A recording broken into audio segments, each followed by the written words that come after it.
Hello, আসসালামু আলাইকুম। সবাইকে অনেক অনেক ভালোবাসা, ভাইদের বোনদের। আমি আসলে একটা কথা নিয়ে আসছি, সেটা হচ্ছে যে আমি একটু অসুস্থ ছিলাম, যার কারণে আমি আসলে ইয়েতে আসতে পারি নাই, ভিডিও করতে পারছি না। আর অনেক অসুস্থ ছিলাম, আল্লাহ রহমতে এখন সুস্থ। তো আমি যে কথাটা বলতে আসছি, এই যে আপনারা লাইলা মামুনকে দেখেন, আপনারা না এই ভিডিওগুলো দেখেন না। হ্যাঁ, যদি আপনারা এগুলো না দেখেন, না দেখলে কিন্তু এরা ভিউ পাচ্ছে বলে এরা কিন্তু অতিরিক্ত করতেছে। এই মামুনকে বাদ দিয়ে আরেকটা ছেলেকে ধরতেছে। এতে কি হচ্ছে জানেন? আপনার ফ্যামিলি নষ্ট হচ্ছে, আমার ফ্যামিলি নষ্ট হচ্ছে, আমাদের ছেলে মেয়েরা। আপনি আমি আমরা তো সবাই ভাই বোন, তাই না? লাইলাও আমাদের বোন। আমি লাইলাকে আসলে কুৎসিতভাবে কোনো কথা বলতে চাই না। এই জিনিসগুলো করবে ছেলেরা, ছেলেরা করলে মানায়, তাই না? কিন্তু একটা মেয়ে করলে কিন্তু মানায় না। একটা মেয়ে যদি এরকম নোংরামি করে বেড়ায় এক ছেলের সাথে, যে জড়ায় ধরে প্রেম, এই তাহলে কি শিখবে? আমি দেখছি আগে, আমি যখন ইয়াং ছিলাম, আমার আম্মা তাড়াতাড়ি কাজটা শেষ করে স্টার জলসা দেখতে বসতো। তাড়াতাড়ি স্টার জলসা, তার একটা নেশা হয়ে গেছে। আজান দিছে, খবর নাই, স্টার জলসা এরপরে সিরিয়াল কি হয়, এরপরে নাটকে কি হয়, এগুলো দেখার জন্য।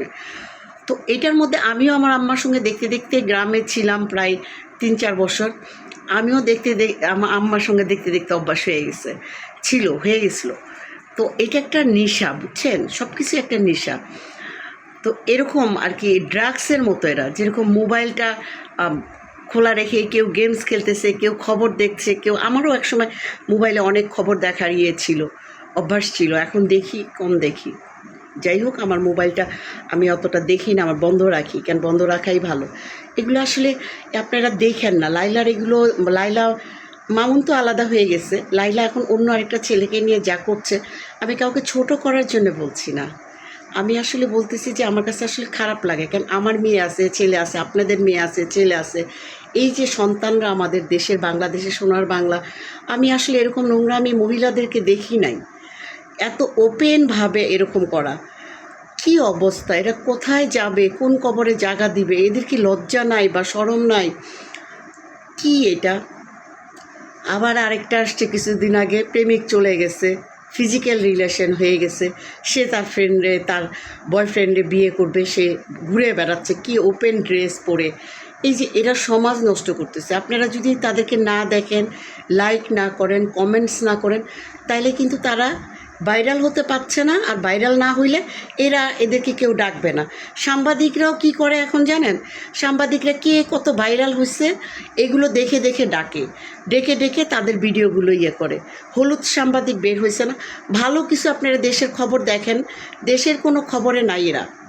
কোথায় কি হচ্ছে, মানুষ মারতেছে, মায়ের বুকের সন্তান যাচ্ছে, এই যাচ্ছে, কি হচ্ছে না হচ্ছে, এগুলো খবর নাই। কোথায় ভালো কোনো কিছু হবে সেগুলো দিবে না, কোথায় উল্টাপুল্টা কাজ হচ্ছে এগুলো দিবে। আর এগুলো হচ্ছে আমরাই ভাইরাল করে, আমরাই কিন্তু সমাজটাকে নষ্ট করতেছি। তো আমরা যদি ভাইরাল না করি, হ্যাঁ, বলবেন যে কাজল আপু এই ধরনের কথা বলতেছে। আমি আসলে এটাকে, আমি কাউকে ছোট করে দেখতে চাই না, আমি ছোট করে বলতে চাই না। আসলে লজ্জার বিষয়, কারণ এমন একটা দেশে আমরা জন্ম নিচ্ছি, যেই দেশটা না আর কি, এই দেশটার কথা প্রাণ জুড়ায় যায়। আমার সোনার বাংলা, আমরা বাঙালি, আমরা আসলে ওপেন না পড়তে পারি, হাফ প্যান্ট না পড়তে পারি, কোনো কিছু, আমাদের সমাজ মেনটেন করে চলতে হবে, তাই না? আল্লাহকে ভয় পেতে হবে। যদি আমরা আল্লাহকে ভয় না পাই, তাইলে আমরা আসলে মানুষের মধ্যে পড়ি না। নামাজ পড়লেই যে আমরা ভেস্তে চলে যাব, এরকম কোনো কথা নাই। তো আমি যদি কোনো ভুল করে থাকি, ভুল বলে থাকি, আপনারা আবার ক্ষমা দৃষ্টিতে দেখবেন ভাইয়ারা। কিন্তু আপনারা কেউ এই লাইলা মামুনের এগুলোতে বাজে কমেন্টও করা দরকার নাই, ভালো কিছুও করা দরকার নেই। আপনারা দেখলে অ্যাভয়েড করে যান, তাইলে এই সমাজটা নষ্ট হবে না। আপনারা জানেন, অনেক ছেলেমেয়ের অনেক সংসার ভাঙতেছে, অনেক টিকটক থেকে বিয়ে করতেছে, বাচ্চা ফেলে রেখে চলে যাচ্ছে। এগুলো আসলে অনেক কষ্টের ব্যাপার। ওই মায়েরা হয়তো ক্ষণিকের ভালোবাসার জন্য চলে যাচ্ছে, কিন্তু বাচ্চাদের লাইফটা স্পল হয়ে যাচ্ছে। এই বাচ্চারা কোথায় যাবে বলেন? মায়ের ভালোবাসা ছোটোবেলার থেকে যদি মাকেই না পায় কাছে, তাহলে এই সন্তানের জীবনটা পুরাই অন্ধকার। এই যে স্বামী ফেলে প্রেম করতেছে, এই করতেছে, এগুলো কেন হচ্ছে জানেন? এই আমাদের সমাজ, আমরা নিজেরাই ভালো না।